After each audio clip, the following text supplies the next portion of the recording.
1990 के दशक के अंदर साउथ ईस्ट एशियन कंट्रीज जितनी भी थी वो सारी की सारी बहुत ज्यादा मंदी के दौर से गुजर रही थी।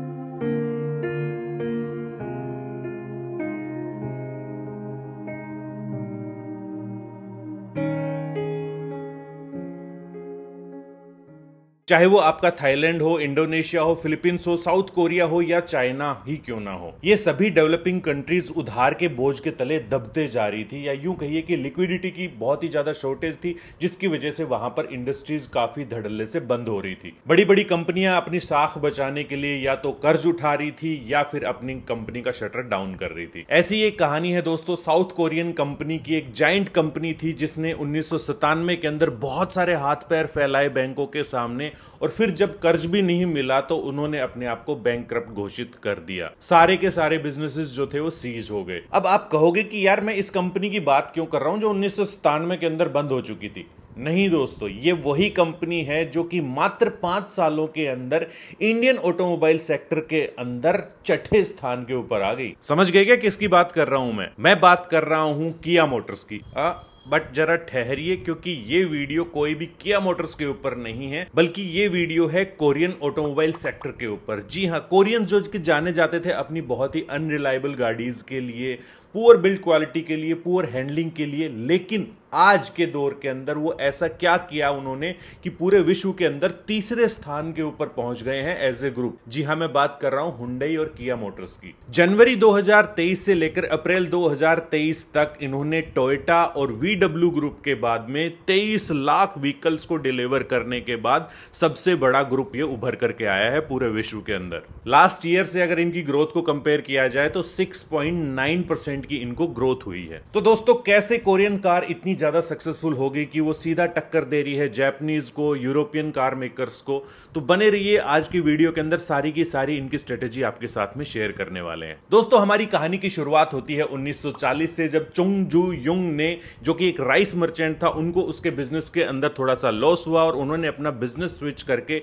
एक कार रिपेयर शॉप खोल ली। उनका ये बिजनेस काफी अच्छा चलना शुरू हो गया, लेकिन 1940 का यह वो दौर था दोस्तों जब साउथ कोरिया के ऊपर जापान राज करता था, और जापान किसी भी निजी बिजनेस को प्रमोट नहीं करता था, और यही रीजन था इन चुंग जू युंग की जो वर्कशॉप थी उसको उन्होंने अपनी एक स्टील फैक्ट्री के साथ में मर्ज कर दिया, जिसकी वजह से इनका बिजनेस बंद हो गया। लेकिन तब तक ये भाई साहब भली भांति ऑटोमोबाइल इंडस्ट्री के बिजनेस को तगड़ा समझ गए थे और इनका थोड़ा बहुत नाम भी हो गया था। अब इनकी किस्मत ने एक बार फिर से पलटा खाया। वर्ल्ड वॉर 2 समाप्त हो गया था। चुंग जू युंग को एक दोबारा विचार आया कि क्यों ना बिजनेस को फिर से शुरू किया जाए, और इसी के साथ में उन्होंने 1947 के अंदर शुरुआत करी Hyundai engineering and construction company की। शुरुआत के अंदर यह कंपनी रोड कंस्ट्रक्शन की या दूसरे इंडस्ट्रीज के कुछ छोटे मोटे काम करती थी। फिर इस कंपनी को छोटे मोटे सरकारी काम भी मिलने लगी। लेकिन 1950 के अंदर एक दौर ऐसा भी आया था जब नॉर्थ कोरिया ने साउथ कोरिया के ऊपर अटैक कर दिया, और इन भाई साहब को, मतलब कि चुंग जू युंग को, अपना देश छोड़ करके भागना पड़ा। अपने देश से बाहर रह करके इन्होंने दूसरी बड़ी बड़ी कंपनियों के साथ में काम किया। इनको फिर अमेरिकन कंपनी से भी कॉन्ट्रैक्ट मिलने लगे। इसी दौरान उन्होंने 1967 के अंदर फोर्ड मोटर कंपनी के साथ में हाथ मिलाया और अपनी कंपनी को एस्टेब्लिश किया, और उन्होंने अपनी कंपनी को नाम दिया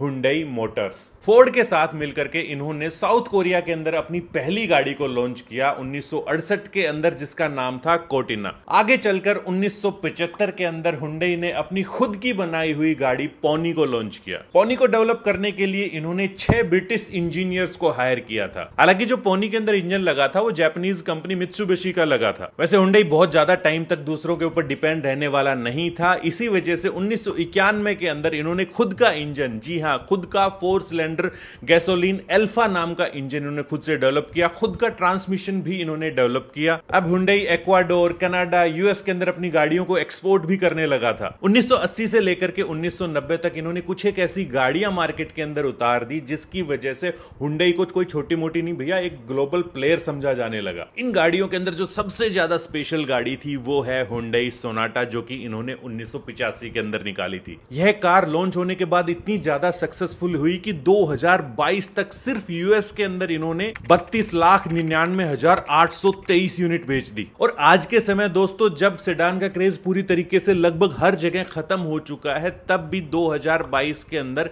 इन्होंने 1,36,088 यूनिट जो है वो ग्लोबल मार्केट के अंदर सेल कर दी है। दोस्तों हुंडई ग्रुप की पोजीशन को देखते हुए लगता होगा कि यार हुंडई के साथ में तो शुरुआत से ही सब कुछ अच्छा रहा होगा, लेकिन ऐसा बिल्कुल भी नहीं है दोस्तों। आइए मैं समझाता हूं। दरअसल जब हुंडई ने 1986 के अंदर यूएस के अंदर अपनी गाड़ियों को एक्सपोर्ट करना शुरू करा था, तो वहां पर पहले से ही भैया धुरंधर मौजूद थे, जैसे कि फोर्ड हो गया, जीएम हो गया, टोयोटा हो गया, वीडब्ल्यू हो गया। तो इस टाइप की कंपनियां पहले से ही वहां के मार्केट के अंदर मौजूद थी और वहां का मार्केट ऑटोमोबाइल वाला काफी ज्यादा डेवलप ऑलरेडी हो चुका था। वहां के लोग बहुत अच्छी क्वालिटी वाली गाड़ियों को ही ज्यादा पसंद करते थे और यही कारण है दोस्तों कि हुंडई को वहां पर शुरुआती दिनों के अंदर काफी स्ट्रगल करना पड़ा, क्योंकि अगर उनसे कंपेयर करें तो कंपटीशन के सामने ये बिल्कुल भी कहीं ठहरती ही नहीं थी। ना ही तो इनकी गाड़ियों की कोई खास अच्छी बिल्ड क्वालिटी थी और ना ही इनके इंजन उन दूसरी गाड़ियों के सामने ठहर सकते थे। तो इनके सामने मात्र एक ही रास्ता बचा था, भैया अपनी गाड़ियों के दाम काफी गिरा दो, काफी सस्ते के अंदर अपनी गाड़ियां वहां पर बेचो। और यही रीजन है कि यूएस की मार्केट के अंदर हुंडई एक बहुत ही अफोर्डेबल ब्रांड बन करके रह गया। इनफैक्ट 1990 तक इनकी सेल्स ग्रोथ 52% तक गिर चुकी थी। फिर दोस्तों ऐसा क्या चमत्कार हो गया कि भैया हुंडई आज इतनी ज्यादा सक्सेसफुल है? देखिए सक्सेसफुल होने के लिए कुछ हट करके तो करना पड़ता है और ऐसा ही कुछ किया हुंडई ने भी। जब 1999 के अंदर इन्होंने अपनी गाड़ी के ऊपर 10 साल या 1,60,000 किलोमीटर तक की वारंटी देना स्टार्ट कर दिया और ऐसा करने वाली यह पहली कंपनी थी। इसके बाद इन्होंने अपने डिजाइन के ऊपर, अपनी बिल्ड क्वालिटी के ऊपर, अपने इंजन्स के ऊपर अच्छा खासा खर्च करना भी शुरू कर दिया। जो कंपनी 1993 के अंदर ग्लोबली 20वें नंबर के ऊपर आती थी, वो 2004 के अंदर 7th पोजीशन के ऊपर आ गई। दोस्तों हुंडई की सक्सेस के पीछे एक प्रोग्राम का बहुत बड़ा हाथ था जो कि हुंडई ने लॉन्च किया था और उसका नाम था ग्लोबल टॉप 10। जी हां, इनका मकसद था कि सन 2000 तक ये ग्लोबल टॉप 10 के अंदर ये आ जाएं। और फिर ऐसा हुआ कि 2004 के अंदर जेडी पावर के एक क्वालिटी सर्वे के अंदर बेस्ट मैन्युफैक्चरिंग के अंदर यह कंपनी दूसरे नंबर के ऊपर आ गई। दोस्तों यहां मैं आपको एक और चीज बताना चाहता हूं कि हुंडई जो है वो किसी भी डिजाइन को लेकर बंधी नहीं है।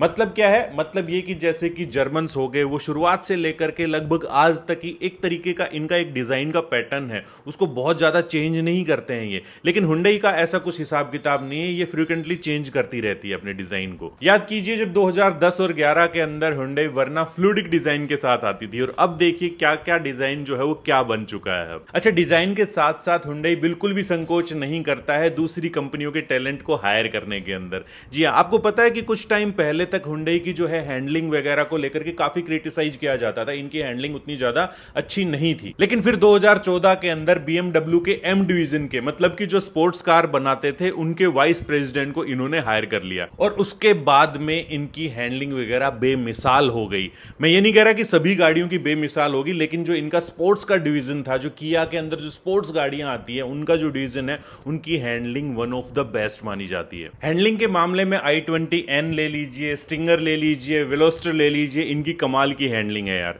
इनफैक्ट अगर मैं बात करता हूं कि शुरुआत के अंदर आप फ्लूइडिक वरना को ही उठा लीजिए, जो कि बोट नाम से जो है ना फेमस थी, क्योंकि उसकी हैंडलिंग ऐसी थी कि बिल्कुल बोट की तरह से चलती थी। वहीं अगर हम आज की वरना की बात करते हैं तो बेमिसाल हैंडलिंग आती है, उसके अंदर काफी अच्छी राइड क्वालिटी वगैरह आती है। दोस्तों अपनी स्टोरी के ऊपर वापस आते हैं और जब किया बैंकक्रप्ट हुई थी, उसके बाद में हुंडई ने इनको ऑफर किया था ओनरशिप एक्सचेंज का। जी हां, 51% शेयर जो है वो हुंडई ने खरीद लिए थे किया मोटर्स के और उसके बाद किया मोटर्स जो है वो हुंडई के अंदर शामिल हो गई। एशियन क्राइसिस से बुरी तरह से प्रभावित साउथ कोरिया ने IMF से एक बड़ा अमाउंट लोन के ऊपर उठाया और उसके बाद उन्होंने अपनी R&D के ऊपर काफी ज्यादा अमाउंट खर्च करना शुरू कर दिया। इनफैक्ट सन 2000 के अंदर साउथ कोरिया ने अपनी GDP का 2.4% R&D के ऊपर खर्च कर दिया, जो कि 2014 के अंदर बढ़कर के 4.29% हो चुका था। वहीं अगर हम इंडिया की बात करें तो सन 2000 के अंदर 0.72% ही अपनी GDP का इंडिया ने R&D के ऊपर खर्च करना सही समझा। और आप यह जानकर के चौंक जाओगे कि आज भी इंडिया अपनी GDP का मात्र 1% हिस्सा ही R&D के ऊपर खर्च करता है। देखिए साउथ कोरियन कंपनीज के सक्सेस के अंदर वहां की गवर्नमेंट का बहुत बड़ा हाथ है, क्योंकि बहुत ज्यादा सहयोग करती हैं, वो एक्सपोर्ट को काफी बढ़ावा देती हैं, जो वहां की बिजनेस फैमिलीज हैं उनको स्पेशल फैसिलिटीज देती हैं, जो कि आगे चलकर चेबोल का हिस्सा बन जाती है। चेबोल जो है एक साउथ कोरिया के एक व्यापारियों का एक हिस्सा और समूह होता है परिवार का। सरसरी तौर पर देखा जाए तो आप यहाँ पर अडानी परिवार से लगा सकते हैं, अंबानी परिवार से लगा सकते हैं। हुंडई ग्रुप साउथ कोरिया का दूसरे नंबर का चेबोल है। जी हाँ, मतलब कि दूसरे नंबर की जो है ना वो लार्जेस्ट कंपनी, एक समूह कह सकते हो, वो चीज है। साउथ कोरिया ने 1962 के अंदर ऑटोमोबाइल इंडस्ट्री को प्रमोट करने के लिए एक पॉलिसी लेकर के आए थे, जो कि ऑटोमोबाइल इंडस्ट्री प्रमोशन पॉलिसी के नाम से जानी जाती है। यह वही साल था जब पहली बार किया मोटर्स ने माज्दा के साथ में मिलकर के कार असेंबल करना शुरू किया था। और एक और बात बताऊं, जो साउथ कोरियन जो पब्लिक जो है ना, वो भी अपने जो ब्रांड है, उनके देश के ब्रांड है, उनको काफी प्रमोट करती है। इसी वजह से वहां पर नंबर 1 जो है वो हुंडई सेल होती है। हुंडई नंबर 1 है वहां पर, किया नंबर 2 है वहां पर। इंडियन मार्केट की बात करें तो 1962 के अंदर लिबरलाइजेशन के बाद में हुंडई ने इंडिया के अंदर एंट्री मारी थी और उन्होंने अपने यहाँ पर 6 मई 1996 को Hyundai Motors India private limited के नाम से यहाँ पर स्थापना करी अपनी कंपनी की। इस समय मार्केट के अंदर मारुति का काफी बोलबाला था और 1998 के अंदर फिर उन्होंने हुंडई सेंट्रो को लॉन्च किया। और अगर हम आज की बात करते हैं तो 14.5% जो पूरा मार्केट शेयर का जो है वो इनके पास में हिस्सा है और इसी वजह से ये दूसरे नंबर के ऊपर आ जाते हैं मारुति के बाद में। इंडिया के अंदर इनकी काफी सक्सेसफुल जो है वो प्रोडक्ट हैं, जैसे कि क्रेटा हो गया, सेल्टोस वगैरह हो गया। लेकिन एक यहाँ पर जरूर एक बार आपको बताना चाहेंगे कि इन्होंने मारुति से कुछ सीख ली है और कॉस्ट कटिंग के ऊपर इन्होंने काफी ज्यादा अब जो है वो ध्यान देना शुरू कर दिया है, क्योंकि इनकी गाड़ियों के ऊपर अभी जो है काफी कॉस्ट कटिंग वगैरह भी देखने को मिलती है। साथ ही साथ अगर हम एनकैप रेटिंग की बात करें तो कोई भी इनकी गाड़ी यहाँ पर कोई 5 स्टार वगैरह तो नहीं है। और 5 स्टार ही क्यों, यहाँ पर तो 4 स्टार गाड़ियां भी इनके जो है ना पोर्टफोलियो के अंदर कोई नहीं है इंडिया के अंदर। तो दोस्तों, कैसा लगा आपको आज का हमारा यह वीडियो? कैसा लगा इन कोरियन ट्विंस की कहानी, जिन्होंने धमाल मचा रखा है ऑटोमोबाइल क्षेत्र के अंदर, ना सिर्फ भारत के अंदर बल्कि बाहर भी काफी ज्यादा जो है वो प्रसिद्ध हैं ये। तो ये था आज का हमारा वीडियो। उम्मीद करते हैं आपको अच्छा लगा होगा, और अच्छा लगा तो लोगों के साथ शेयर जरूर करना, ठीक है? और साथ के साथ हमें सब्सक्राइब भी कर लीजिए और मिलते हैं ऐसे किसी नेक्स्ट इन्फॉर्मेशनल वीडियो के साथ में। तब तक के लिए अगर 4 व्हीलर चलाते हैं तो सीट बेल्ट जरूर डालेगा, 2 व्हीलर अगर चलाते हैं तो हेलमेट जरूर पहनना। अगर आपके कोई भी कैसे भी गाड़ियों से रिलेटेड कुछ भी सवाल है तो 24 घंटे के अंदर हम आपको जवाब देंगे। नीचे डिस्क्रिप्शन के अंदर जो है वो लिंक छोड़ दिया है, वहां पर जाकर के बेझिझक पूछ सकते हैं। मिलते हैं नेक्स्ट वीडियो के अंदर। जय हिंद, जय भारत।